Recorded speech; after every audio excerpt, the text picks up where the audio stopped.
మా దగ్గర ప్రస్తావించారు. దానిని సంవత్సరంన్నర లోపే ఆ సమస్యను అడ్రస్ చేయడం జరిగింది. అలాగే గత ప్రభుత్వం మనకి మనీ ఇచ్చిన కానీ రోడ్లు పూడ్చలేకపోవటం, మరింత రిపేర్లు రావటం, ఇవన్నీ చాలా సందర్భాల్లో మాట్లాడాను.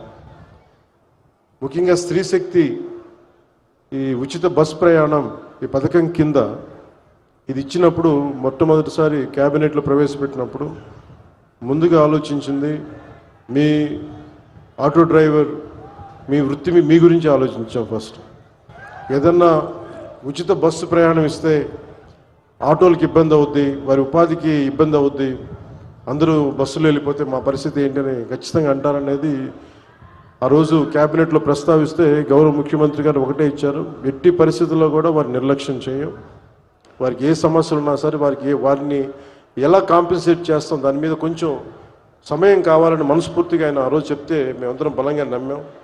దాన్ని పెట్టుకుని ఈ రోజున మీకు 15,000 రూపాయలు చాలా సంవత్సరాల కాలంలోనే వచ్చిన వెంటనే సంవత్సరాల కాలంలో మీకు 15,000 రూపాయలు మీ అకౌంట్లో పడబోతుంది. దానికి ఆ నిర్ణయం చాలా ఇబ్బందికరమైన పరిస్థితులు ఆర్థికంగా, అలాంటిది మీకోసం 15,000 రూపాయలు ఇంత ఆర్థిక ఇబ్బందులు ఉన్నా కానీ ముందుకు తీసుకెళ్ళి మనస్ఫూర్తిగా నారా చంద్రబాబు నాయుడు గారికి మీ అందరి తరపున హృదయపూర్వక కృతజ్ఞతలు తెలియజేస్తాను.